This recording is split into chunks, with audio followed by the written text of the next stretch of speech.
Right, okay, so to this afternoon's first session, really intriguing title, David and Goliath. And to talk to us about who really is Goliath today, I'm pleased to be able to introduce May Al-Karooni, who is CEO of Globechain.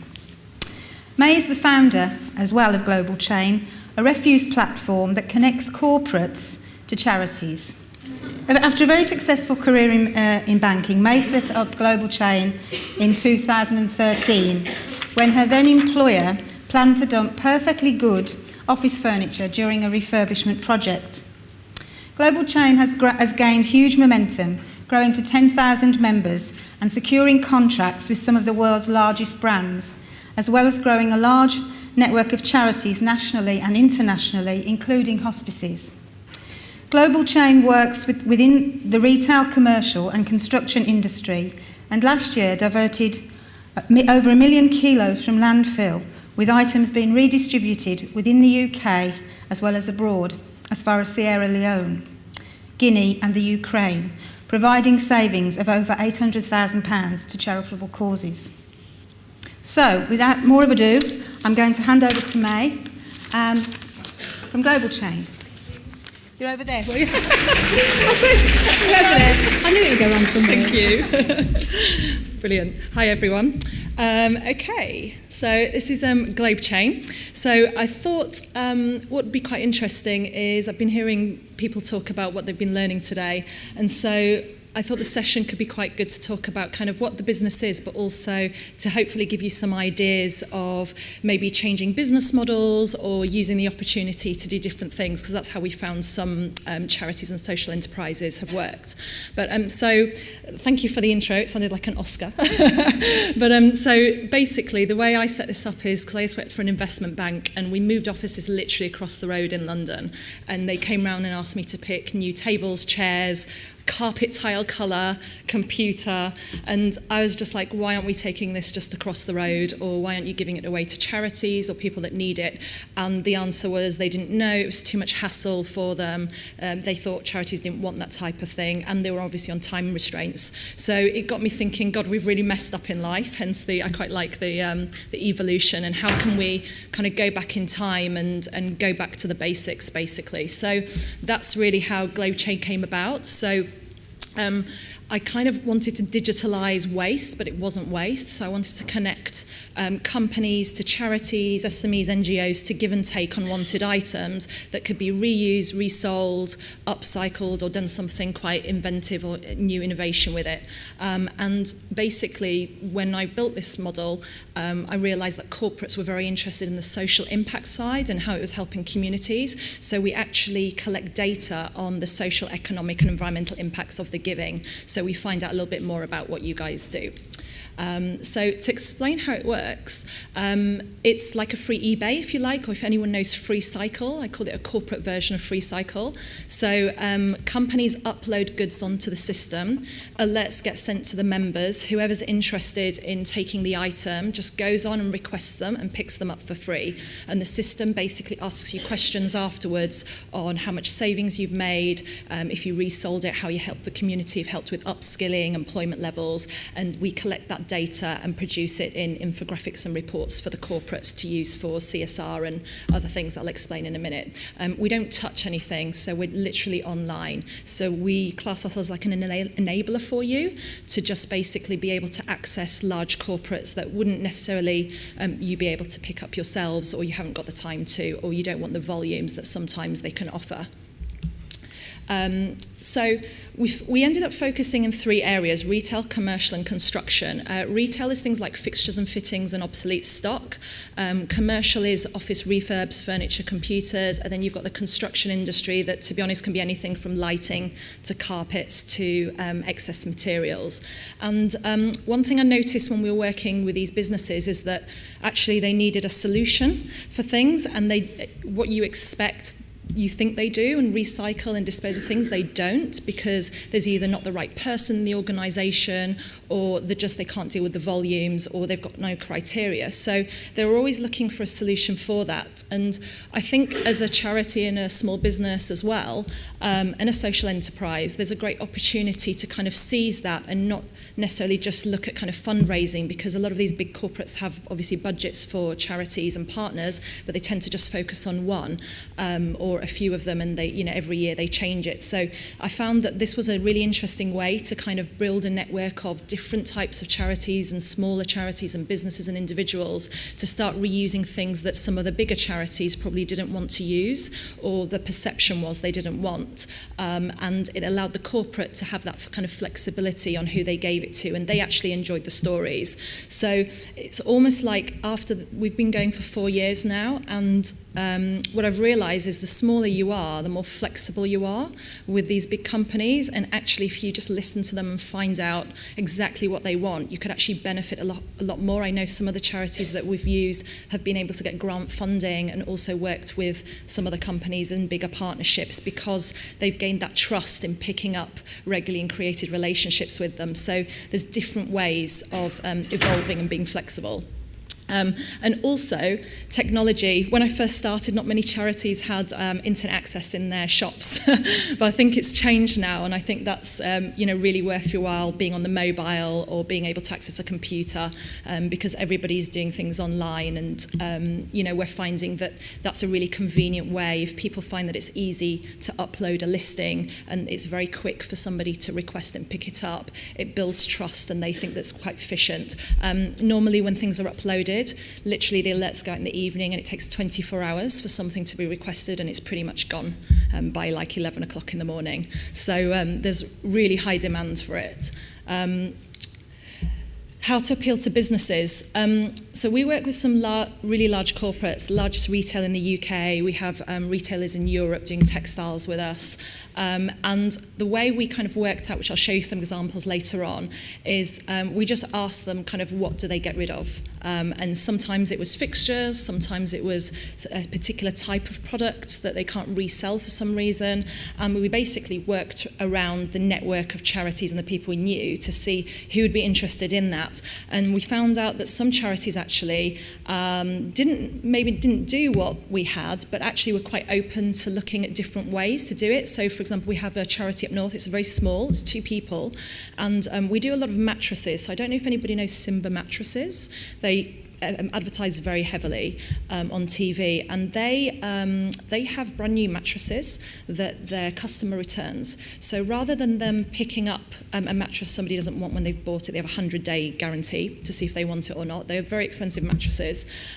We actually connect them with different charities to pick them up from the residential house and either resell it or reuse it. So it goes either to homeless, refugee crisis, or shops. And what we found is Simba actually was saving a lot of money because it reduced their logistics costs, it reduced their warehouse costs, it reduced their incineration costs, helped with the environment. And the charity, the first 7 weeks of doing it, the first charity I had on board made £13,000. And that was just by them thinking, yeah, we can take mattresses and try and resell them. So they tested in a small region first, and then when we realised it was working, they grew the regions and brought on other people on board. We've done 2,000 mattresses on the website since July last year with them, and we're in 6 countries in Europe with them. So there's quite high demand for mattresses apparently. They're very good. So that's just a little example of how some charities have changed their business model and justified it, say to a board or their trustees, on justifying a pickup cost, if you like, on that, and they were able to do that quite quickly. Also, trust is a big element. When we first started, we trialled. There was a lot of misconception about charities and social enterprises and how people work. You know, the kind of negative comments we were getting, like they're picky or they don't pick up on time. And actually, our system proved it wrong. We had no failed rates. I think, out of the 100 we did in the first month, only 1, and he had a broken down van. So, and he called up. So it just shows you that by showing them that people are reliable and they can work correctly to kind of their corporate standards, it's really helped with kind of pushing the message, and they like the stories on the back of it. And also building up relationship with these corporates take a long time. So we look at it as a long-term partnership with the charities and the companies working together and listening to both views and seeing what you guys want to see on the site and how we can develop the site as well. So how it works, as I briefly mentioned, companies upload, so this can be in bulk or one-off items. So it can be a table, a chair, a small office. The largest thing we've done is 13,000 pallets for a DIY company, and it was of kitchen cabinets, and we got them all reserved in 48 hours. And it was a real mix of charities and small businesses that took them. Obviously saved the company a lot of money disposing of it, but also it went to things like women that are in domestic violence. They re-kit them in homes and create incubators to create micro businesses. So really interesting stories came out of it. They upload it on the system, alerts get sent, whoever's interested goes and picks up. We do offer like an Uber for courier through the system. It's a Norwegian firm that has people already on the road travelling at the same time. So if you don't have your own man and van, or it's too expensive for the odd item but you really want it, you can actually kind of auction a price and go through them to do it, and we can calculate the carbon emission saving of that. When it's taken, the system then sends you a feedback form and asks you questions like, how much did it save you money? Did you reuse it? Did you resell it? Did you upcycle it? How did it help the community? Tell us a little bit about you, add a video, add a photo, and all that gets passed back to the company. When the company sees that, they like it because it kind of makes it more tangible and gives them quantitative and qualitative analysis of what they're doing so that they can justify it when we start spreading the word out. And also for you guys, it's a great way of auditing things and cross-checking it with your systems as well. And you find companies are very open to selling as well, selling their products as well, as long as you take out labels and things like that. So we have we do Nando's restaurants. We do 400 restaurants in the UK, and the chairs are like hotcakes. They're just wooden chairs, but everybody loves them because they're really easy to resell or put into social enterprise coffee shops or small businesses and things like that. So why would a corporate use it? I touched briefly on the saving side. They spend a lot of money on waste disposal, and for us to kind of work with them, it's about the commercial aspect for companies. So it's about how do they save money. So we charge the company for uploading the listings on the site, and we try and make it considerably cheaper than them using a skip, for example, or a waste company. Although we have waste companies use us as well to reuse items too. They get the data for it, and not only does that help them on the kind of the CSR side, but if they're products, they gift it, so it's a tax incentive for them as well. And also sustainability reporting is becoming much more detailed and a priority within businesses. So there's a lot of legislation drivers now for them to hit targets on that, and a lot of construction companies actually have to prove how they're helping with community engagement. So by redistributing the goods to help apprenticeships or a local shop or something like that is very good for them from a community basis and helps them win tenders for new, specifically government contracts as well. And basically it provides kind of the community engagement and stories. So a few of them do PR and ask permission obviously from you guys to do that. So it's a great way for you to kind of get in with the PR on a larger company as well. From your end, it's kind of obvious, I'm sure you kind of know, saves you money, gives you the free items, it's free to take off the site. It also hits on your Social Value Act and legislation and audits that you have to do. And it gives you kind of the access to the large companies without having to go through the red tape of contracts for a year and not having to promise the world to them, because companies expect you to take everything sometimes, and it can be quite difficult to promise that when you actually really need the products. So by having a network, it kind of redistributes the wealth as and when people need it, so you don't feel under pressure to take everything as well. And also, these companies actually like the kind of smaller, more localized charities as well as the big ones as well. I find the smaller, medium-sized ones are amazing because they're more flexible, they do some really interesting things with the product, and they're a bit more dynamic because you can swap and change and do different things, and you get some really amazing stories and some powerful impacts out of it as well.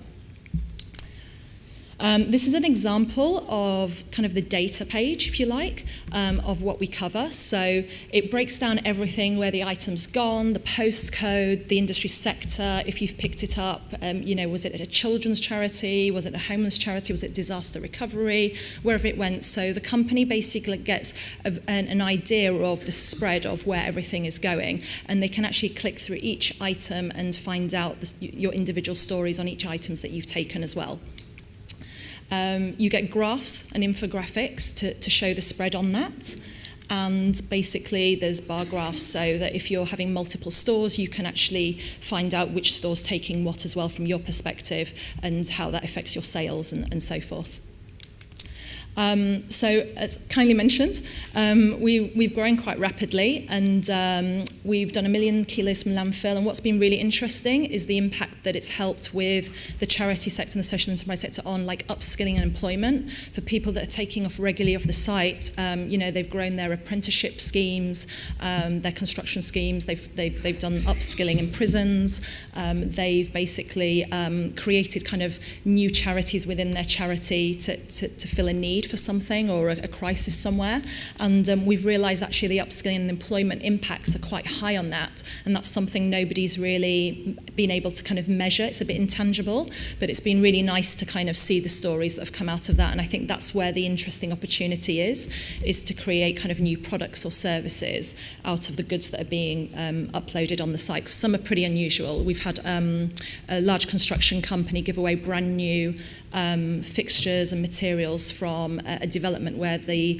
flats are worth £1 million for a one-bedroom, and they put a bathtub up the other day that's worth £4,000 for free because they just don't want it and they don't want to give it to the builders. So there's things like that where people can do something with it, or refurbish their offices and something like that. These are a little handful of some of the clients that we do. So NHS do medical equipment with us. For legislation and compliance reasons, they can't reuse patient beds and state installations in this country, even if it's in date. So we actually have disaster recovery charities, and last year they did 15 tonnes in 3 months to Sierra Leone, Kenya and Guinea for Ebola crisis areas. So it went to rural hospitals that had nothing, and they filmed it, and it was quite an amazing story about how much money they saved. It was like over £30,000. Since then, we've done rebuilt, well, not personally, but the charities have rebuilt hospitals in Libya using construction material and lighting, and we've also done schools and care homes in the Ukraine as well. So, just by kind of the motivation and the kind of pure passion of some of these members, they've been able to kind of redistribute things where people have needed them the most, and it's really made an impact. We've got, as I mentioned, Nando's, Simbra, the restaurant, the mattress company, St Georgia Builders, and obviously B&Q do stock with us. So it's any of the obsolete stock and they're just actually this year going to start with 100 stores with us. So that will be anything from customer refunds, white good products, to light bulbs and furnishings and things like that. Some of the charities in the room I know have benefited because they've used us on the site through Hospices UK, which is great. So there's been a real nice mix of different ways people have used it, whether it's being reused internally in your own workplaces, or you've used it for the people that need it the most, or you've resold it for research purposes. So really kind of the innovation has been really interesting to see how things have moved on from there. We've won a few awards recently as well, which actually is very good. There's a Davos Award, which is basically about sustainable development goals and social impact, and it's about how technology has enabled things to work. So that's been really amazing, and we've been able to work with people like eBay and Amazon and Nike and IKEA to see how we can redistribute their types of stock in different areas globally as well. And we've also looked at emerging markets like Mexico and Colombia, where there's a great need to redistribute things. So different places have different needs, and reuse and resell in different ways to do things. We work with the government for something called the Rebus Project. It was an EU-backed project. It's 5 years. We're in the 4th year now, and this is about monitoring supply chain of reuse in the market. Reuse wasn't that well known till a couple of years ago. It was all about recycling, and the government now basically feels like reuse is the way forward. So there's a massive opportunity for charities to resell and reuse and use that focus and those kind of keywords to get what they want. I know there's funding out there for charities at the moment that are doing a lot on the reuse, remanufacturing side, redesigning of products, because that's at the forefront of where they're targeting at the moment. And what we do for them is we've been working with them to try and work out our business model to see, you know, how it can benefit people and how the reuse is impacting the industry and what the kind of market capitalization of it is, because a couple of years ago there wasn't actually any data on that. But they're saying now the kind of circular economy or the reuse economy, the sustainable economy, is worth around 1 trillion globally. So there's a massive opportunity to really tap in, because you're flexible enough now, because I know these big companies can't change their business models to make it work for them. So they're looking for people to plug into solutions-wise. There's something called Ellen Macarthur Foundation. She basically has done a big movement to change the way people look at products and goods and social impact side. So she does a lot of reports out there and works with the top 100 companies. We're part of that group with the city mayor, so it allows us to tap into what industry is doing and where companies are focusing, like Unilever, for example, how they want to be more sustainable. So there's ways of tapping into that with the products and the things that they've got real problems with to see how we can redistribute that. As you can see, those are the countries we're in at the moment. We've got textiles in there. We're about to do fixtures and fittings, and we have mattresses out there at the moment, so we're just looking at growing that. I know some of the charities that we have here have had their counterparts over there kind of link up and use the system, and it's in different languages, so they've benefited that. It's slightly different in Europe because they don't have the logistics. In the UK, we're actually very good with charity shops being quite visual on the high street, whereas in Europe it's not so much so. And also we're quite lucky in the sense that most people have their own transportation or can access that at a reasonable cost. So whereas Europe is slightly more different, we need to help them out with kind of courier partners to see how we can do that a bit better. So I've got some pictures to show you of just some visuals. So this actually was part of BHS when they were first around. They used to stock a lot of fixtures and fittings, and I think it was St Michael's Hospice and a couple of other hospices took those fixtures and reused them, and they did a really nice job.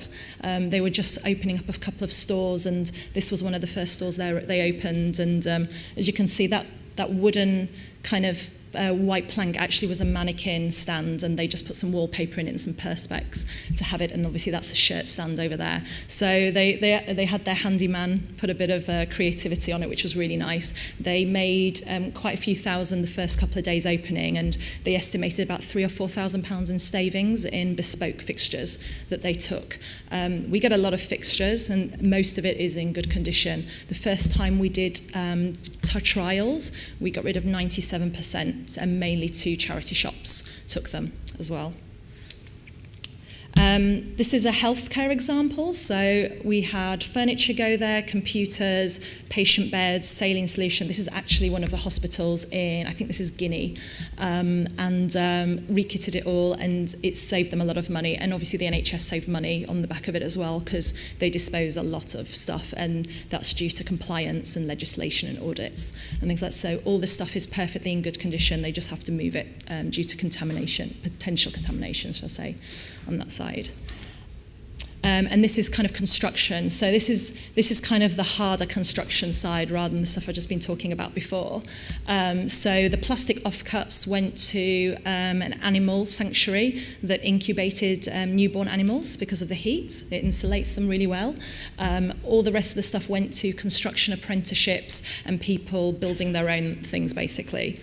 If I show you, this is a really nice story. So we did Crossrail, one of their sites, and basically, I don't know if anybody knows Hackney City Farm School in London. It's a farm, but they also have a school attached to it for underprivileged children, GCSE Maths and English. And basically, Ofsted had come in and said, you've only got one toilet, and you legally have to have male and female toilets, so we have to close you down until you can get an extra toilet.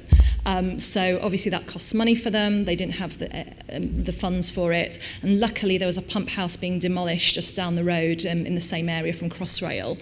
And the contractors took out all the toilets and sinks and everything that was required and gave it to them. So indirectly, kind of Crossrail helped Hackney City Farm School kind of keep going, and it saved them a lot of money, obviously, for that reason. So there's ways in which things can be used that you don't think about and you don't think people want, but there's a lot out there, and really it's just about giving you some ideas of the different ways people have used things and what potentially can be taken to be reused in whatever shape or form, whether it's screwdrivers to light bulbs. There's a place for everything. So really, I hope that kind of helps you guys understand what we're trying to do as a business and enable people like you, but also encourage that kind of innovation and change of mindset in how to work with corporates going forwards as well. So I hope everybody enjoyed it. I'm opening the room if there are any questions on that side. Thank you, May. Thank you.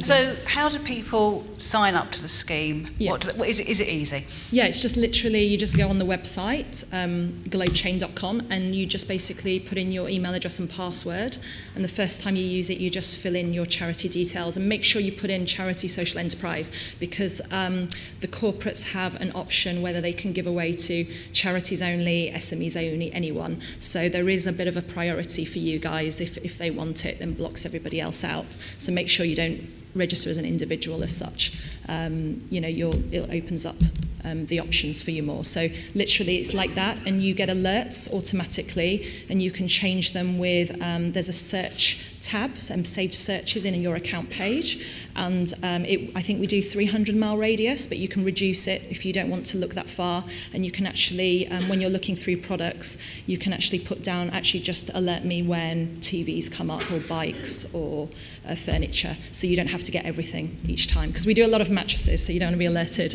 with mattresses every day under that. And that's it, and it's free. You can just request, and and just they'll respond to you and arrange a collection. They'll talk to you on a system, and they'll just say, okay, can you pick up on this day? And you just basically say yes, or we can do this day for you, and you just agree a time, and they'll send you the contact details for the day. Most of it's quite safe. When you go on some construction sites or some MOD buildings, they might ask for a security check or a car reg number, or they might ask you to bring your risk assessment or public liability, but they will ask you beforehand, and we're actually just adding to the system specifically for B&Q a warranty disclosure document that you just bring when you pick up the items, so it just covers them a little bit more on that side of things. Okay. That's good. Thank you. Thank you very much.